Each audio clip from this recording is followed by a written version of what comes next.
There is one good thing about Ari. He did. He did.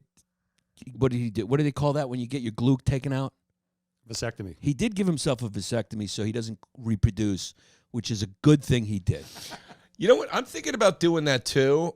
Because I think that'd be a good idea. Yeah, I'm going to be a bachelor for life, pretty much. Yeah. But I just the week after sounds mildly horrific to me. Yeah. And that freaks me out. Right. And you don't want any accidental pregnancies? That's tough now. No, when you're a comic, the week 'cause if after you do have a kid by accident, you may have to have that kid depending on the state you knock the girl up in. Well, I mean, but also too, I mean. Are you currently in prison or are you free man right now? No, I'm always a free man. Oh, I see you know what I'm mean. talking about. We can Are you talk doing a about bid? it. Yeah, are you doing a bid? Joey Joey is constantly Hold on, whoa. in and out of the system. Hold on. We both were at one point. Both were at one point, yeah. No, so Yannis used to say, we used to joke about when if you had unprotected sex, the 2 to 22. Every pamphlet says you got 2 to 22 days for for whatever it is to pop up that you might have caught. So we used to always laugh. He was the only guy I knew that knew the time frame besides me. So we would always go 2 to 22. And then we would start going, are you on one? Are you doing a bid? I'm doing a 2 to 22. And then he started calling it a bid. You doing a bid? And then I started saying, I was like, I'm always doing a bid. Dude, I don't even know how to live on the outside anymore. The inside's my home, dude. Yeah.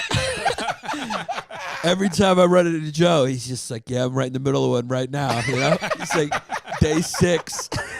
It's like constantly living with getting a positive COVID test. You're Dude, like, I'm on day 7. The first time, you remember the first time you sat and you had to go like, shit, 22 days? It felt like an eternity. God. And then eventually you're like, that's nothing. Yeah, get old. Yeah, it's like Shawshank Redemption. You get used to the inside. That's what I'm saying, dude. Yeah, you start to just like live a normal life and just like be able to have normal conversations.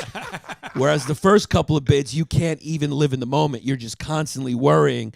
Every time you take a piss, you're giving yourself a detailed inspection. Yeah. Dude, Jimmy Hoffa said about actual prison, and it was fascinating. There's an interview that he did with Dick Cavett when he got out of jail. He was in for 5 years, and Dick Cavett said, that's fairly like lengthy.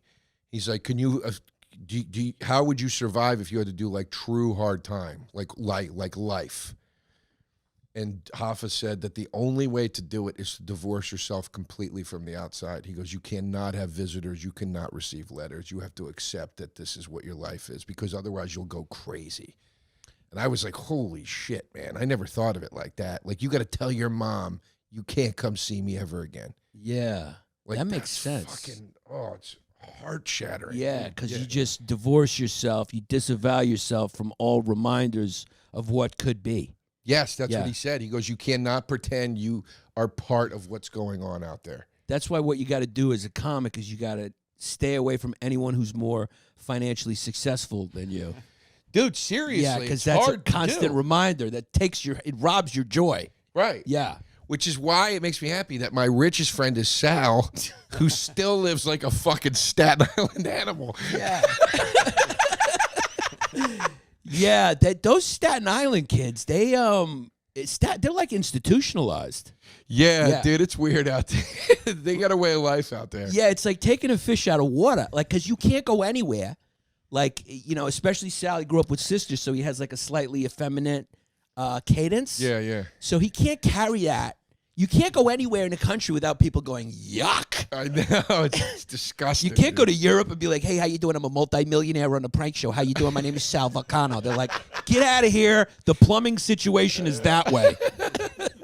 I mean, he sounds like a plumber. Yeah. I mean, dude, but you're absolutely right. So a friend of mine, Karen Kilgariff, from My Favorite Murder podcast, before she was extremely wealthy and successful, we were both struggling. And I go, Karen, I can't. I'm so fucking depressed out here. She goes, stop going to your friends' houses that live in mansions. Yeah. She goes, you can't. You're carrying that home with you, dude. Yeah. And I was like, you're right. I can't. It's fucking driving me nuts, man. And yeah. It feels like something you should be able to do and Zen and all that bullshit. But if you're struggling, and you're always at somebody's house and they got gates and shit, forget it, dude. You can't do it. That's why Ari's a good hang, because Ari's very successful and has money, but he doesn't want any of it, and he throws it all away. He doesn't live like it, and he gave himself a vasectomy, and he grows his hair out to look worse. Yeah. I mean, he's just he hurts his career all the time. He doesn't do social media. He doesn't want fame. He doesn't want to have a blue check mark next to his name. He's a man of the people.